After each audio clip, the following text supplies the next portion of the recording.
Let's start your engines, everybody. This is the Microsoft 365 and Power Platform Development Bi-Weekly Call. It is September 14th. Where did the month already go? We're halfway through.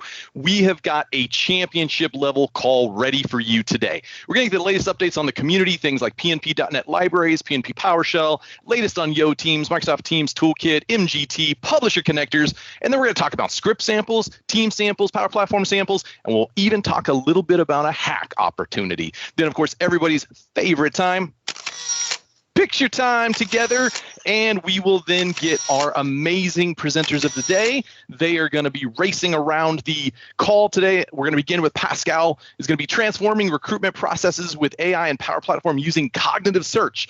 Nico is going to cover use your Azure Function securely. And then Anoop's going to round it out on our final lap, building Microsoft Teams bot for traffic details with OpenAI function calling. So lots of amazing opportunities for us to learn together today. Let's talk about some resources for you. We have got plenty. We got videos. We got LinkedIn group for discussions. We got open source projects like PNP.js. We've got CLI for Microsoft 365. So many useful resources. And I mentioned sample galleries that spans the spectrum. Team samples, SPFX samples, Power Platform samples, list formatting samples. We got all the samples, all that you would want. And all you got to do is you got to remember all these links. I'm kidding, just one. The aka.ms/community/home is going to give you access to all of these things. Now, you probably like community calls. Why? Well, let's face it, you're here, right? So we got plenty more for you. Microsoft 365 and Power Platform community calls. We've got our Microsoft-only speakers call. This is a really fantastic way for you to get it directly from the mothership, those product managers and program managers. That happens every Tuesday. And then we've got our Power Platform monthly call. That's coming up next week. Be on the lookout for some of those speakers here in the next couple of days on the social sphere. We got Office add-ins. We've also got the two sibling Microsoft 365 and Power Platform community, which you are on right now, and Viva Connections and SharePoint Framework, the sibling, which is bi-weekly next week. But you can get access to all these at ak.ms/community/calls. Get those invites downloaded and into your calendar. You do not want to miss them. And as you're watching today, you're going to be like, everybody's doing amazing, cool stuff on these calls. I want to do cool stuff. We want you to do cool stuff. So we welcome you to request a demo. Now, don't overthink this, everybody. It doesn't need to be something like a, I don't know, flux capacitor or a race car that's going to take you back in time. It can absolutely just be a simple sample that you created. It can be a feature. It can be a technique. It could be a favorite way to utilize our software that we so love all the time. So if you want to buddy up with someone, that's an option too. ak.ms/community/request/demo. Just fill it out. Let us know that you'd like to present, and we will get you hooked up and scheduled out. Now, talking about that Microsoft only call, next Tuesday, get it on the calendar because we've got amazing demos from Dan Wallin on creating an Azure OpenAI resource and deploy a model for your solution. Kristen is going to cover user profile photos and M365 and roadmap updates. And then Marcel is going to be back on create a Power App from your existing API. We're going to see how to use Visual Studio Code plus Power Platform. So go download that invite, 19th of September, next Tuesday, 8 a.m. And as you see all these things, you're going to be like, I want to contribute. Not only do I want to demo, I want to give back to the community. Well, we got you covered. Sharing is Caring is our program that provides hands-on guidance. What does that mean? It means that we are going to work together to accomplish things that maybe you've been a little bit intimidated by, like GitHub and all those phrases like pull request and fork and blah, blame and raw. What do those mean? We will go through it together. We'll walk you through. They're safe space calls, meaning they are not recorded. And so you're free to ask any and all questions you want. I know it can sometimes be intimidating when you're recorded and think, should I already know the answer to this? Nope. We're going to learn together, and you're going to leave that call feeling confident and ready to contribute to the community. So we've got our next one already scheduled. It's out in October because we've got a lot coming up here with conferences, and we want to give you plenty of time to plan. So definitely get signed up for those, ak.ms/sharing is caring.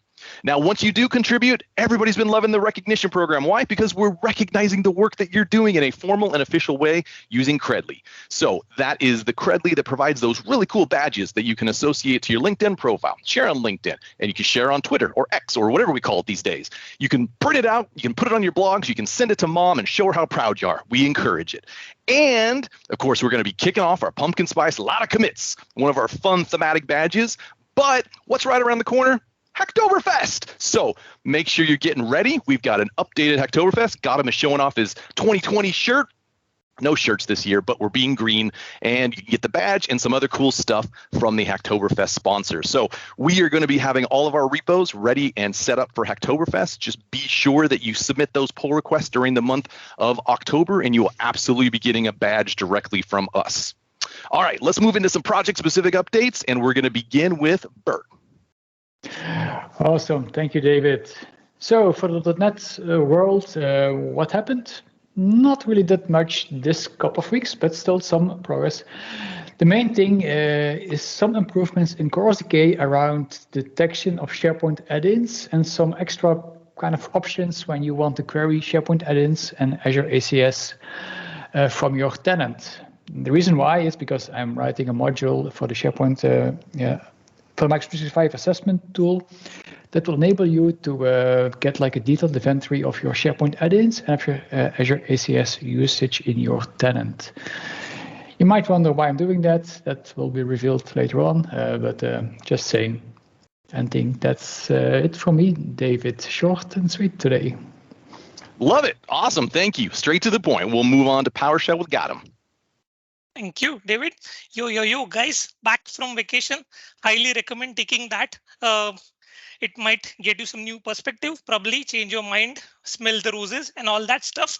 Highly recommend that. Secondly, I also attended Community Days event here in Helsinki. So if some of those events are happening around your location, highly recommend checking them out and attending them in person. You get to meet some really awesome speakers who might flow away, who might be flowing in from different locations and teaching some really cool stuff. So highly recommend checking them out. Talking about PNP PowerShell, yep. We added quite a few stuff in the absence. We added a new support for Azure AD workload identity in Connect PNP PowerShell, Connect PNP Online commandlet. We also did a new commandlet to retrieve Power Platform connectors and custom connectors specifically. And we also added commands to add, remove, as well as retrieve flow owners. And of course, there were quite a few additions and improvements to PNP tenant and PNP Teams commandlet, as well as files and folders have also been improved quite a lot. What more? Do feel free to reach out to us on the discussion forum as well as on the issue list. Yep. Over to you, David. That's it. Bye. Awesome. Thank you, Gautam. Very good. Let's move into Yo Teams with Stefan. Thank you, David. And we've got some news for you. Last time we shared our most recent preview release of Yo Teams, which is version 4.1.1 preview.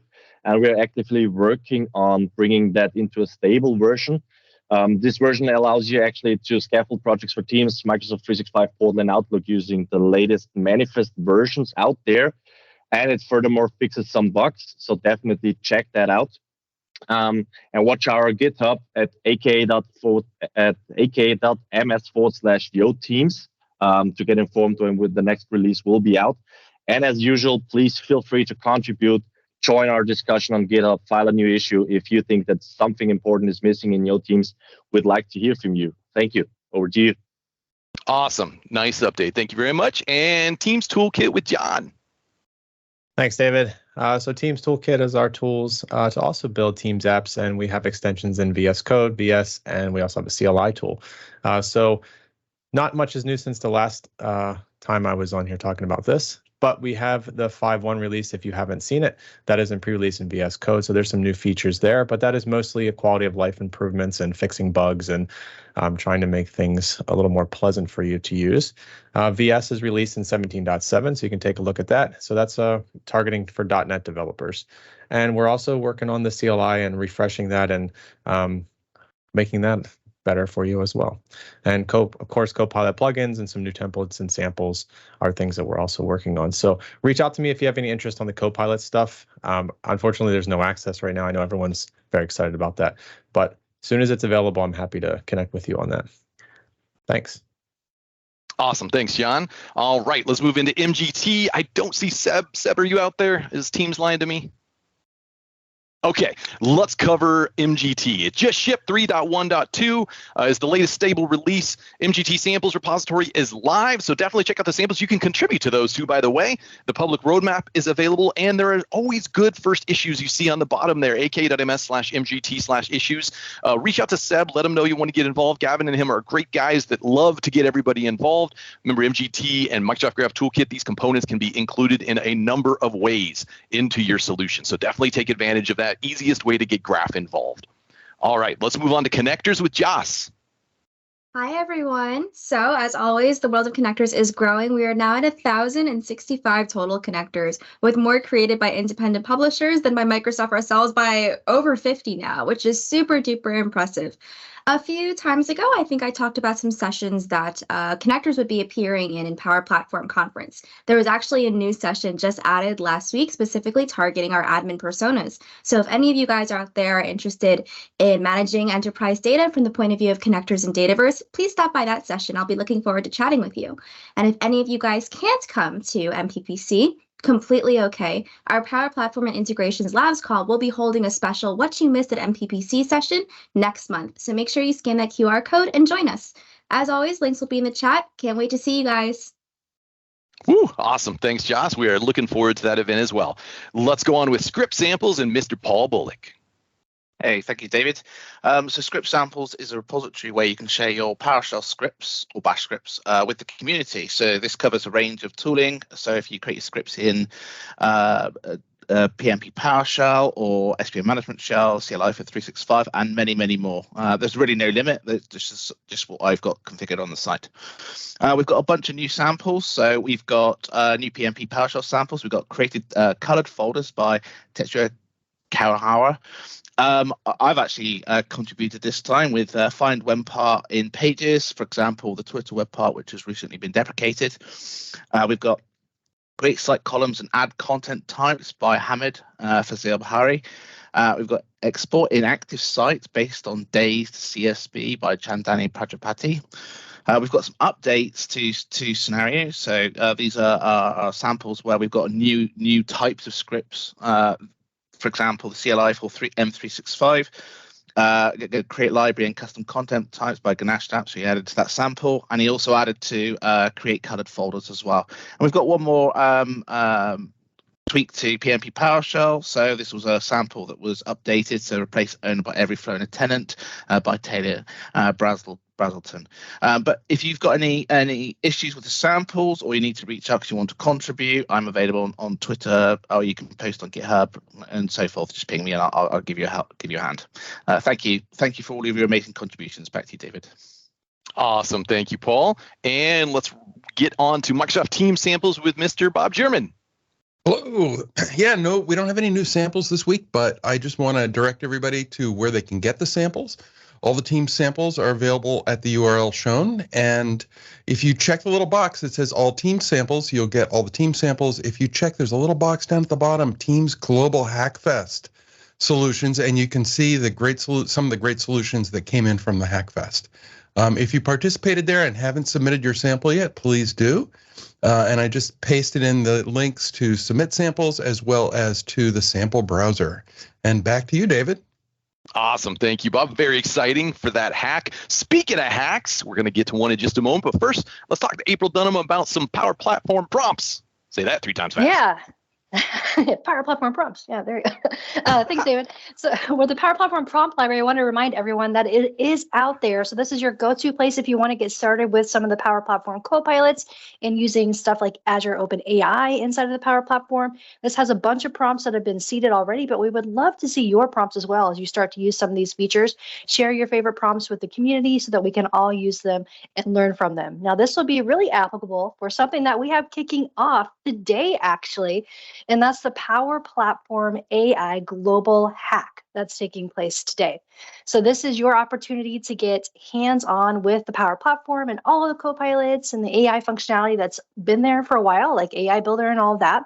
So we have a kickoff session today, pretty much just a few hours after this call, with Ryan Cunningham. Is going to be doing a keynote talking about AI and the Power Platform, the future, and all of that greatness. And we'll give you some details about the hack and the prizes that you can expect. One of the prizes, of course, is a nice digital badge that we have here that you'll get for participating in the hack there. And if you want to learn more, you can go to hacktogether/Power Platform AI, and that link right there to sign up and register and join the session later today. And we have a bunch of other sessions coming up in the next 2 weeks. It's a 2-week hack, September 14th through the 28th. So I hope you all can join and participate and hack together and learn more about Power Platform AI tools. Back to you, David. Awesome. Did you say today?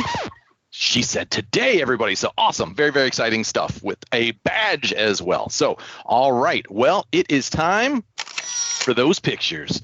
So get those cameras turned on so we can see all those fantastic faces of everyone. All right. Vesa has taken over. Yes, I'm here. We can say a cat. Yes, it's a cat. Yay! Awesome. Beautiful looking cats. Let's see. I'm too scared to enable my camera. We have 50 seats in a room. So I don't mess up the upstream if I do that, because now it's pixel perfect almost. Let's wait for a few more seconds. 50 seats. We're filling in the seats. Leon is on the right side. I can see that. Casper on the middle, a lot of familiar faces. This is good. Are we maxed out? I guess we are. Let me put the recording on. And David on the middle can show how it can be done. Let's wave some hands, everybody. Yay, there we go. Awesome to have you on a call. We'll grab a key animation out of this and share that in the social media. Excellent. Beautiful, beautiful, beautiful stuff. Excellent. Really good. Thank you, Leon. Really good examples as well. Let's get back on the stars of today. So. All right. Fantastic. It is time. Woo, it is time to start with our presenter. So we are going to begin with Pascal, and he's going to cover transforming recruitment processes with AI and Power Platform using cognitive search. Pascal, I see you there. Take on over. Hello, everybody. I'm glad to be here. Can you hear me? Yeah, yep. You're coming through loud and clear. Feel free to take over the screen share. Thank you.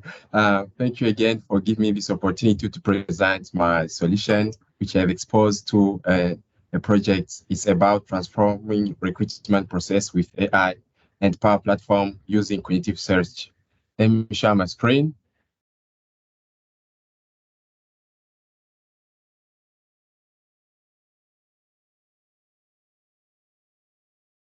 All right. Yeah, it is coming through. All right. Good. Yep. Perfect. Okay. Thank you. My name is Pascal Burume. I'm a Gold Student Ambassador and MVP in Windows Insider program. I'm an IT consultant and data visualization at OVD. I'm enthusiastic about new technologies and the field of artificial intelligence. And that's why I'm going to present my solution based on my passion with AI and new technologies. Today, I'm going to start with problem.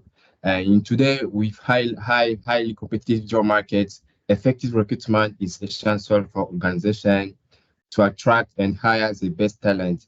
The quality of hires can have a significant impact on the overall success and performance of the business.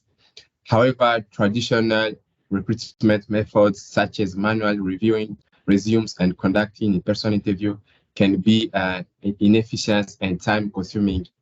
And this outdated recruitment technique can lead to missed opportunities and delay hiring decisions, which can harm an organization's competitiveness in the job market. And organizations that rely solely on these methods risk losing out on top candidates to competitors that are using more modern, efficient recruitment strategies. And to stay ahead of competition and attract the best talent, organizations should all consider adopting modern recruitment methods that leverage technologies and data analytics. By doing so, they can streamline their recruitment process and make better hiring decisions more quickly, leading to improved business outcome and a more successful organization. So to overcome all these problems, we propose our HVA recruitment process with Microsoft technologies. And with this solution, we try to deep dive into how new technologies combined with artificial intelligence can leverage and can bring new decisions based on data. And with rapid advancement in technologies, organizations can now leverage various tools and platforms to optimize their recruitment process, improving efficiency, accuracy, and cost effectiveness. And our projects aim to enhance the efficiency and effectiveness of Azure recruitment process through the use of Microsoft Power Platform. And to achieve these goals, we employed Power BI to track essential recruitment KPIs such as cost per hire, time to hire, and recruiter efficiency. And additionally, we create a frequently asked a question resource using Power Apps to provide a quick access to Azure process related information for HR manager and other user who don't have the time to understand the report, what the report is about. And maybe they can have some additional question, and this frequent ask a question can help them to answer rapidly question to have a better understanding and better idea about the process. And additionally, we have utilized Power Automate to automate the task of requesting information from Azure Cognitive Search and filling it into Power Apps to respond to query. And this integration ensures that user could access accurate and helpful information quickly and easily, ultimately leading to more efficient and effective recruitment process. And this is the architecture which we base on our project. In the left side, we can have local storage or maybe a OneDrive storage, which is connect directly through Azure with Azure Cognitive Services. And inside Azure Cognitive Services, we've used language services, which can allow us to upload documents and bring and allow Azure Cognitive Search to make a search, intelligent search, to extract some question and some relative answer. And once it's done, we connect it to Power Platforms based on Power Automate and Power Apps. Once application is done, we can directly integrate it into our report with Power BI. And the file source that we've used in our project is come from Excel. So this is first presentation. So here we have the Azure AI, and we've already logged into Azure Cognitive Services, and we go directly through custom question answering, where you can upload your documents, or maybe you can add your document through URLs or maybe chit chats. But in this demo, we have used a file that is stored onto our local storage. And once you have done, you can name it, can classify file structure. But here we've already uploaded the document. Then you can go to edit knowledge base, where it can allow you to see some question in relevant answers. And if you want, you can customize, or maybe you can add something new, or maybe you can make your question to look like more accuracy based on what user are asked, what user may be asked many times to your report. And this can help you to relate it your answer to your question. And once you have done, you can deploy it. And to deploy, you need to go to here on deploy knowledge base, where you can get a prediction URL. But in review and suggestion, it is another option that will allow you to see how you can improve your application. I mean, how you can it can going to collect some questions that may be asked many times on your reports, and this kind of question, it will be kept and to show you that how you can review and how you can apply this suggestion. And many times the question is about data analysis, data analyst, CV rejected, how many CV we have received, hire, what is hire, time. And this is kind of questions that may always come, and you can review and accept it all. That will be automatically integrated to your solution in order to improve a way you're responding to a question. And once you have done, then you can go to a next step with Power Automate, where we are going to connect to our Azure AI with our solution, directly with Power Automate. And here is just a view of a flow that I've created, that is take an action from HTTP, and directly we add an action compose, and in compose we add we have an input that will automatically get answer, and after answer we have another flow which concern about a button from Power Apps. And after that, we are going to integrate it into Power BI. And once you have integrated it into Power BI, it will be easily for you to manage and to see how is the question look like when you make a test. And here I'm going just to make a text about, just to ask a question about what is the hire, what is the cost per hire. I directly, when I'm going to click on get answer, it will give me an answer. This will allow hire manager to have an overview, to understand how cost per hire can give an information how they've done their recruitment process. And if you want to know directly the CV that was rejected, you can just type a question, CV rejected, and directly you'll have all the information about the CVs that have been rejected. Let me come back. Okay. And in the answer, you can see across all 4 recruiters, the number of CVs range from 7 to 8. The number of CVs accepted range from 3 to 7. And the average rate of which job offer were accepted range from 35% to 85.29%.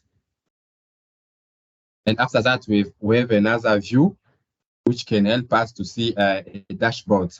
And in this dashboard, we have all information about the category of CV we've received, and it's a platform where we get more, more job, where we get more subscribe, more people who submit their information. And here down we can see a graphic that show a number of CVs that have been accepted and the average of each recruiter. And if you want to see the performance of your recruiters, you can see here based on data that have been collected, that a person who if you pass it's Naomi, you can get more chance to be accepted. But if you pass through John P, probably you will not pass. But it's just a kind of information that you can see based on data analysis. And if you combine AI and with Power BI, and if you come back to all of this solution, you can see how we can combine AI and Power Platforms to build the solutions that can allow HR recruiter to make a good decision. And the benefits of using this solution, it's a range of 3 or it's four benefits. Firstly, when you're using Microsoft Power Platform, it can enhance your HR recruitment process in several benefits. Firstly, it will allow you for greater efficiency in tracking recruitment KPIs such as cost per hire, time to hire, and recruiter efficiency using Power BI. And this can provide HR manager and other stakeholders with real-time insights and help them to make data-driven decisions. And secondly, the creation of frequently question answer. It's a resource that is using Power Apps to provide a convenient and easily accessible sources of HR process related information for HR manager and other user. And lastly, Power Automate, it directly can request information from Azure Cognitive Services with Azure Search. directly to respond and to enhance the performance and the efficiency when you want to take a decision. And this integration is a way that you can lead to take a good decision based on data analysis. And the use of this kind of solution is kind of revolutionary solution, because it shows you how the capability of using technology, it can bring you a new way, a new area of taking decision, because you will not take a decision that can come up to your mind, but to take a decision based on data analysis and visualization, and with AI that can help you to have an insight that you may not know. So thank you. I end up my PowerPoint presentation. All right, Pascal, awesome. I really love the combination, the better together story, bringing together Power Platform, Power BI, along with Azure. Just a great example of using the technology, not living in a silo, showing how it can all be used together. Really appreciate that. And by the way, everybody, this is Pascal's first call on our first demo on the call. So please show him a little community love. Let him know how good he did. We really appreciate it, Pascal. We're looking forward to your next one. Thank you very much, David. You got it. All right, let's move into another Azure story. Use your Azure Function securely. Nico, take it on over.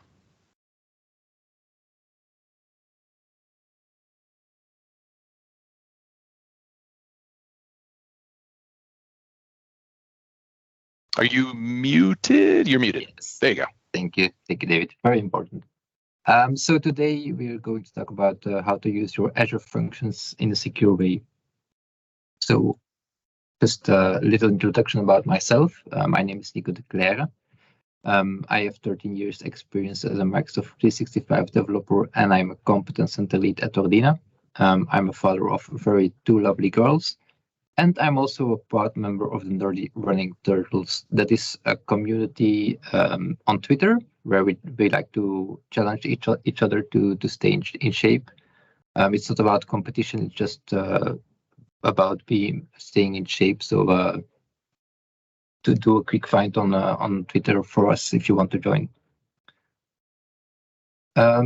So today the agenda is we're going to talk about the 5 authorization levels that there are. And we are also going to talk about how to secure your Azure functions with Azure Active Directory, or as we have to say now, Microsoft Entra ID. So about Azure functions, they offer a robust serverless compute platform where we can empower developers to build and deploy applications with ease. Yet, as we unleash the potential of our functions to, like, for instance, our Microsoft 365 SPFX solutions or Power Up solutions, the security becomes a very paramount consideration. So in this demo, we will delve into the Azure Function security, exploring the available authentication levels and the best practices to use when you want to safeguard your applications and data. The levels we will discuss today can evoke your functions, and how we will determine how we can evoke your functions and how they can do it. So let's delve into these levels. The first one is the anonymous authentication level. This level offers no security and allows anyone to invoke your functions without any authentication. It might be suitable for read-only operations that involve non-sensitive data, but I don't really should say that you want to use that one.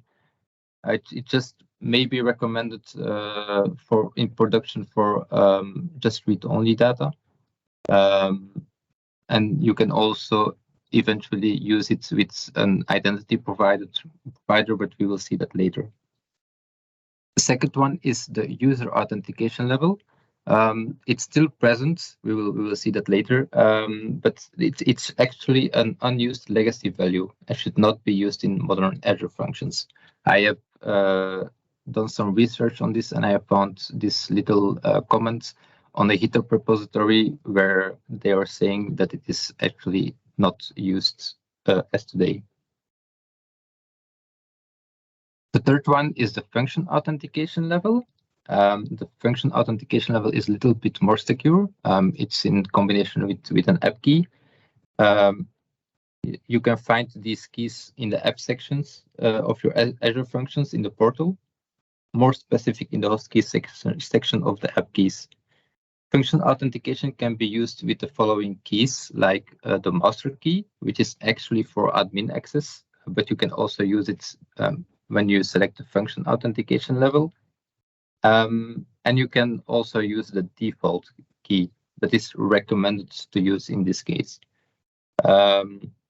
You can pass the key as a query string with your API, or you can use it in the header with the X functions key parameter. Keep in mind that when you use a key in this case, that the key is exposable. So if it's retrieved, it can be not that secure, but the key can be renewed in the portal in case it is exposed. Then we have the admin authentication level. The admin authentication level, you use that with the master key, not a default key. It's actually quite the same as a function key, just that you don't use the default key, but you have to use a master key for this. This for a little bit more security. And just like the function key, you can pass it as a query string or in the X function key parameter in the headers. And you can also renew it if the key is exposed. The last one is a system authentication level.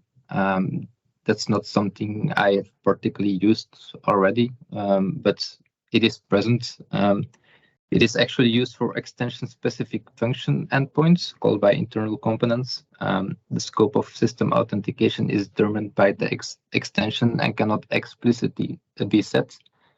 But like I said before, I've not really used that, so we will not see that in this demo later on.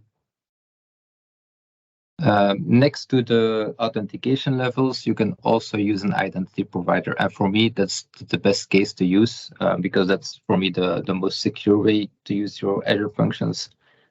You can do this by integrating an identity provider like Microsoft Entra ID, but it requires a little more configuration. You have to create an app registration from your Azure Function. And you have to set up redirect URLs and obtain client credentials.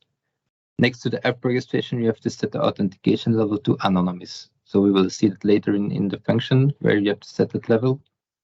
And this means that we don't secure the Azure function with an authentication level, but the authentication is done by the identity provider itself. Once authenticated, the identity provider will return a token, an access token, which then can be used to secure your function access. So let's do a quick demo. Hope that the demo codes are in a very good shape. First of all, we will create an Azure function. We do that by clicking on a new Azure function here. Click on Next, and we will give our Azure function a name. Oops. Next. Nothing special here. We had just use, as you can see here, the authorization level is set on function, but for now we will set it on anonymous because we will start there. And we click on create. So then our Azure function gets created locally.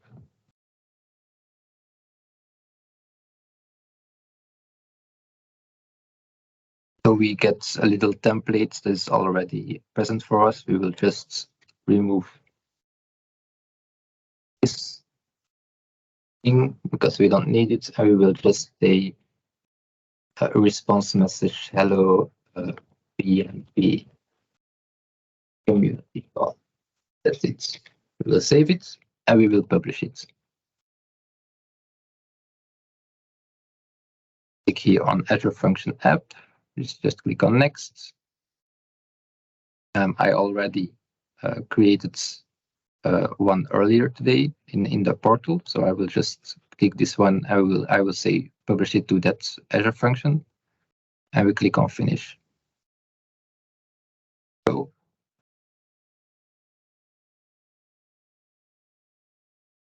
That's it.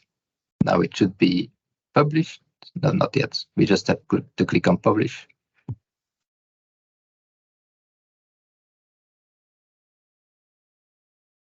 And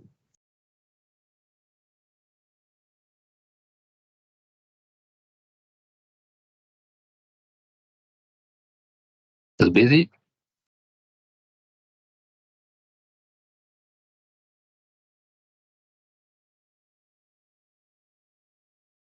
I will start Postman already because we needed to test our API later on. If it's published, if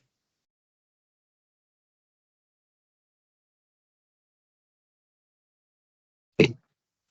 We will go already to the portal. We will get the. We will see when it's published here. Let's refresh it.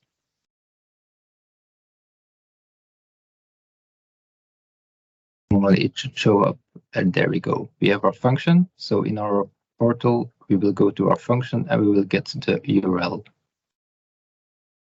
Click here on get function URL, and we just gonna copy it. We're going to Postman, and we're going to do a post to that API, and we're just going to send. Because there's anonymous authentication, we just get to 200 OK, and we see hello PMP community call. That's the message that we set that we want to return from our Azure function. That's it. That's nothing special about anonymous, but also nothing secure about it. Next one we will use is the function authentication level. We will republish our Azure function. It will be a bit quicker now.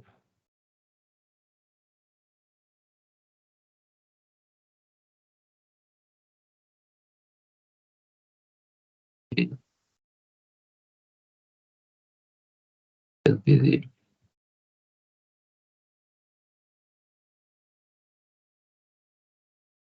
Waiting, should be okay in a second. There it is. It's published. We will redo our API call, and now we see that it's unauthorized because we didn't provide the key. So we will go back to our Azure function portal. And as you can see here in the left, you have app keys. And here you can see we have two keys, the master and the default key. We can show that value and we can copy it. And then we can do our call with the query string code is, and then we just paste that code. When we click on send now, you see it gives us an OK, and we have the response message. You don't have to put it as a query string. You can also put it as an X function key header parameter. So if you put it there and we click on send, then we get also a 200 OK message back. And the third one is the admin. Oh wait, just forgot. You have two options. You have the function key from here, but you also can have multiple functions in your Azure function, and they have a separate key. So if we go to the function itself, you can see that the function itself also has a default key. You see that's a different one, but that's something you can also use. So if, for example, we replace this with this other key and we click on send, that also works. And the last one, the admin. We publish it. We're going to let it publish. In the meantime, we will already get our key. You see the function has only a default key, not a master key. The master key is only present in the Azure function portal itself. So if we click here, first what we are going to do to show is we're going to copy the default key back again, and we will going to put it in here. And when we do now a send, you will see an unauthorized because admin doesn't accept the default key, just only the master key. So now we're going to copy the master key. We're going to use that one, and we are going to click send, and there we go. We have successful API call. After that, you also have the identity provider. For the identity provider, you have to set your authorization level to anonymous. So we're going to we do anonymous. We're going to publish it. We're going to let it publish. In the meantime, we're going to set up our identity provider. To use the identity provider, you have to use an app registration. Don't create it separately, but you have to create it from in your Azure function itself. So we click here on authentication.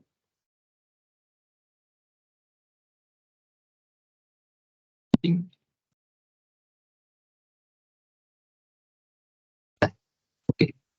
there we go. Now we can click on add an identity provider. Then here you can choose your identity provider, but for now we're going to select Microsoft. We're just going to create a new app registration. The name is already filled in. Nothing special here, and you can choose what codes, HTTP code you want to get back when you're unauthorized. For this one, we're going to select 401. Next is the permissions. Nothing special about this one. Just user read is enough. We're going to add it.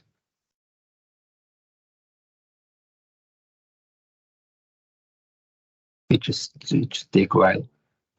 There we go. Now we have our app registration. And now we will go back to Postman. For this one, we click on the authorization tab, and we're going to select OAuth 2.0 to get our access token. We just need a couple of parameters. First of all, we need the callback URL. For that, we go to our app registration. We click on it.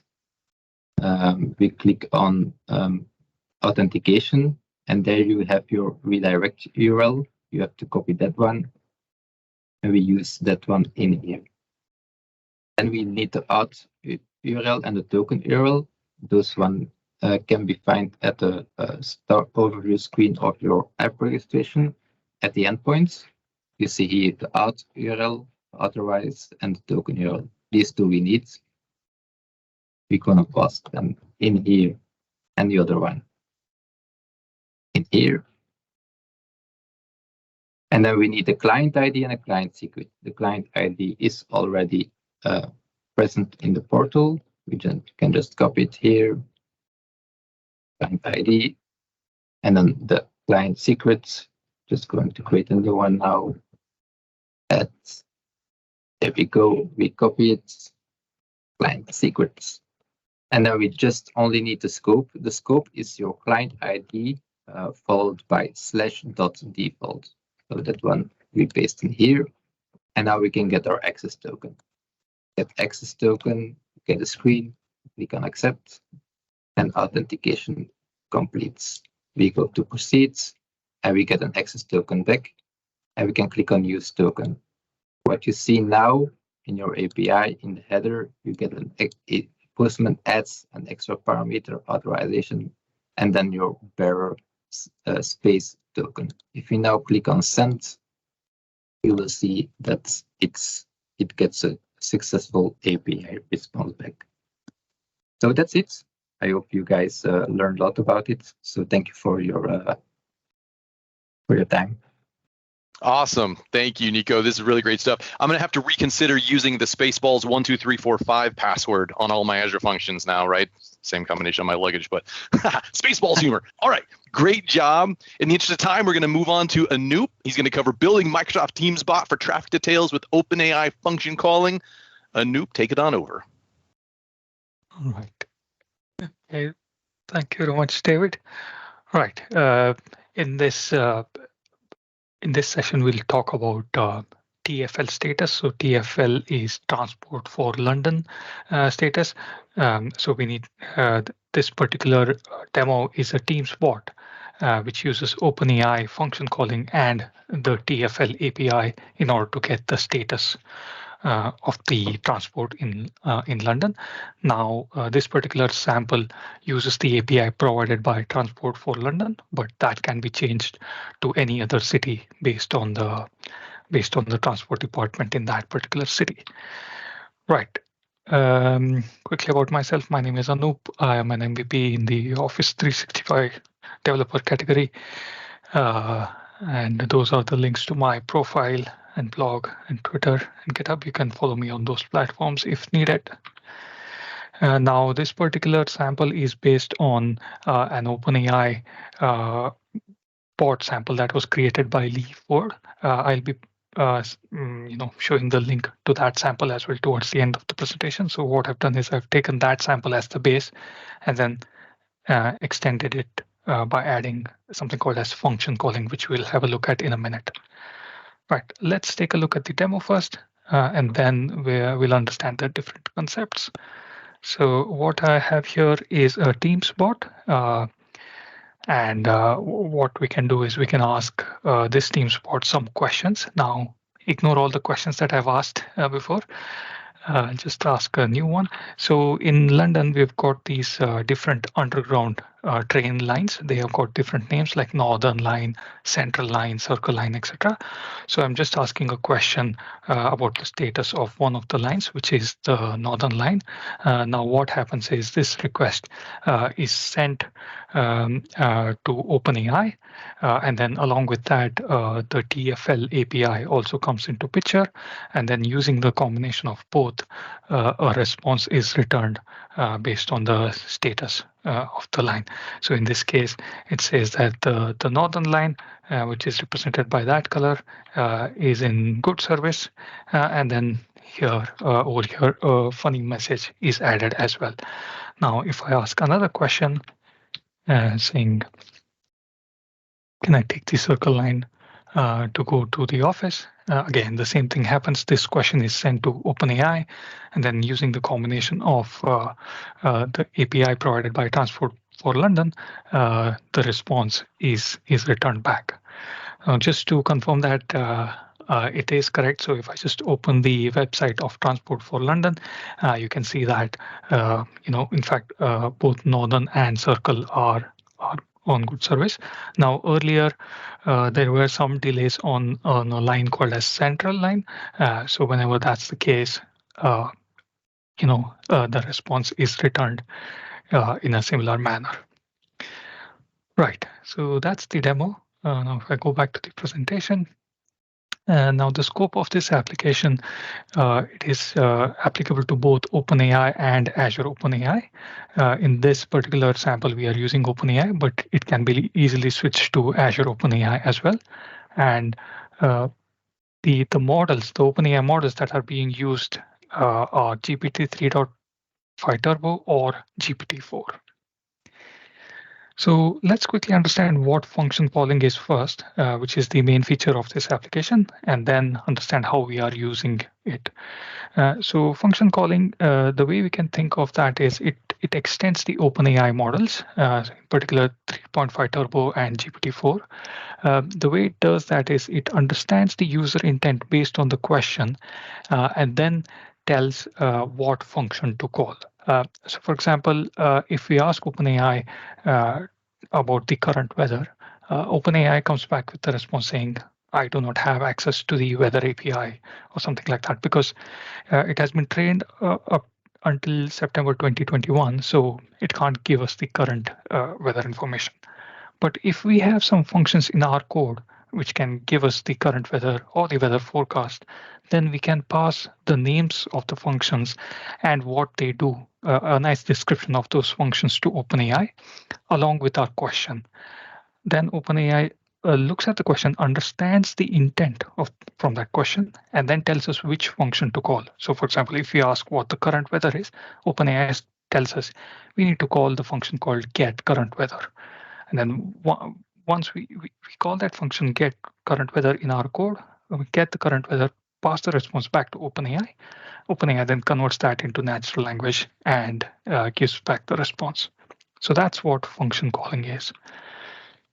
So in this particular sample, now imagine that this sample that I just showed you earlier did not have function calling. Now, if I ask a question to that saying, is the district line running? So district line is another line in London. Then OpenAI comes back saying it does not have access to real-time traffic information. Now, with the introduction of function calling, what will happen is we'll send that question, is the district line running, along with a couple of functions that we've got in our code. We'll just send the definition of these functions, basically the name of the function, the arguments that it expects, and the description of the function. So in this case, I've got two functions, get line status and then display line status. So along with this question, we send this to OpenAI. OpenAI then understands the intent of the question and tells us that we need to call the get line status function in our code, and that function needs to be called with an argument of line ID with the value as district. And what we do in our code is we call the get line status function, which in turn calls the transport for London API. And then whatever response is returned from transport for London API, it's a JSON. We send that JSON back to OpenAI. So in this case, that JSON has the name of the line and the status of the line. Then OpenAI interprets this JSON data and says that the district line is running fine. And then we take that response and then show that in our application. Solution overview. So if you take a look at this diagram from right to left, so we've got the Teams client. From there, we send our question to the Azure bot. The Azure bot then sends the request to an Azure function. So that's where the code runs, and then the Azure function sends that request to OpenAI. OpenAI responds, and then ultimately the response is sent back to the user in Teams. Now we are using Azure Functions as the backend over here for the bot, but even a web app can be used as well. Right. A quick code overview. So all this sample is present in the Teams samples repository. The name of the sample is bot OpenAI TFL status. What we have to do is we have to create a local settings file and then add the main things like the OpenAI key and the model, and then the app IDs and the passwords that are needed for the bot. Once setting up the app and OpenAI key is all explained in the README. Once that is done, we've got this main file index.ts, wherein we go ahead and create the Teams bot. I'm going through this code a bit quickly, kind of considering the time. So what we do is we go ahead and create these something called as OpenAI messages, because these are the messages which we need to send to OpenAI.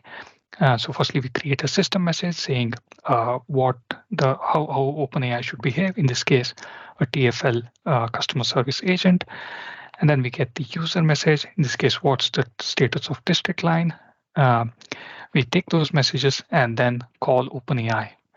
And then in the helper file, OpenAI.ts, what we have is a method called OpenAI, which uses OpenAI library to call the OpenAI method. And over here, we pass in the messages that we created earlier and something called as functions. So these are the functions which we need to pass to OpenAI. In this case, a couple of functions, get line status and display line status.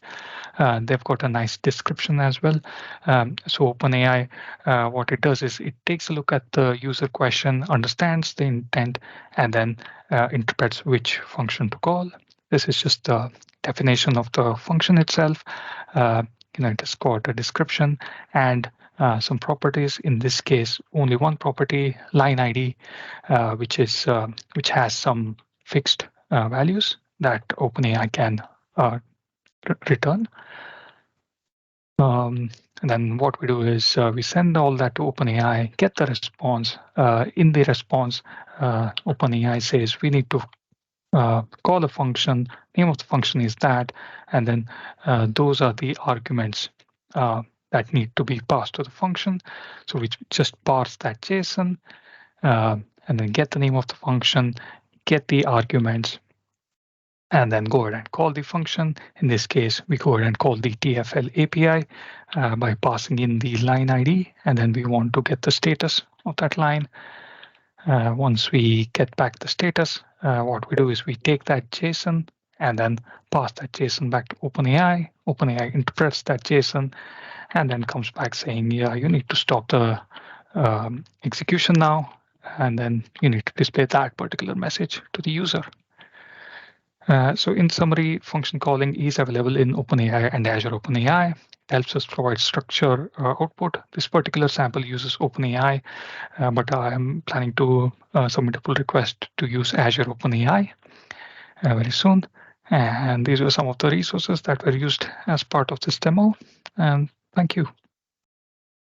Awesome, Anoop. Really, really cool. So I love how we're bringing real world use case data into Teams, making it sort of a one-stop shop for our life and work. So really great example. Thank you. There's some links in the chat there, everybody, to samples and videos and all of the good stuff that Anoop covered in his demo. Well, we have all our presenters rounding the corner for the checkered flag. Thank you, Pascal, Nico, and Anoop, for amazing presentations today and sharing with the community. We have other ways in which you can get tied into the community and can collaborate.